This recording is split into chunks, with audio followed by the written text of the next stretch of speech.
សួស្តីបងប្អូនទាំងអស់គ្នាចាអ្នកជម្រាបវត្តត្រឡប់មកវិញហើយចាគឺថតវីដេអូសัตว์ប្រៀបមាន់ជូនបងប្អូនទស្សនាសាជាថ្មីចឹងណាបងប្អូនចាហើយនេះគឺជាកូនប្រៀបមាន់ដែលទឹកចំញ័របាន2ក្បាលថ្ងៃមុនណាបងប្អូនចាឥឡូវចាប់ផ្ដើមធំបដាហើយបងប្អូនអើយចានិយាយរួមគឺសัตว์នឹងធំលឿនណាបងប្អូនអើយចានេះគឺជាអាឈ្មោលចាគឺវាអត់ឲ្យយើងទៅចិត្តកូនវាឬក៏ប៉ះពាល់កូនវាទេចាហើយនេះវិញគឺជាចំណែកមីមេចាបងប្អូនគឺស្រាប់ហើយបងប្អូនណាចា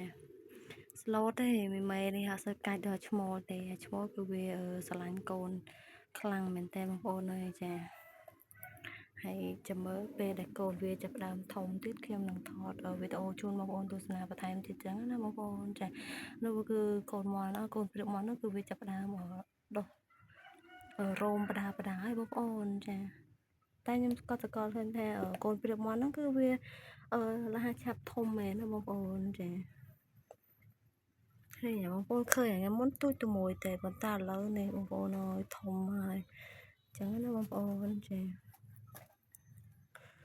ប្រហែលថ្ងៃមុនខ្ញុំអត់បានថតវីដេអូជូនបងប្អូនទស្សនា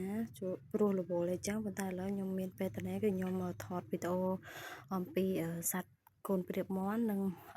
សត្វព្រាបមាន់ជូនបងប្អូនទស្សនាទាំងអស់គ្នាដើម្បីជាការកម្សាន្តអារម្មណ៍ឬក៏ជាការប្លែកភ្នែកអីចឹងណាបងប្អូនចាបងប្អូនខ្លះក៏ជួយចិត្តចិញ្ចឹមសត្វចឹងហើយបើបងប្អូនមានចំណាប់អារម្មណ៍អីអាចតាក់ទងទិញយកទៅចិញ្ចឹមបានចឹងណាបងប្អូនចា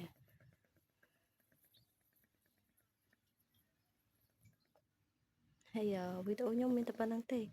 អរគុណបងប្អូនទាំងអស់គ្នាដែលចូលទស្សនា Channel YouTube ខ្ញុំបើបងប្អូនស្រឡាញ់ក្នុងការបង្ហាញវីដេអូអំពីសត្វព្រាបមាន់សូមបងប្អូនជួយចុច Subscribe Channel YouTube ខ្ញុំម្នាក់មួយផងអរគុណបងប្អូនទាំងអស់គ្នាសូមជម្រាបលា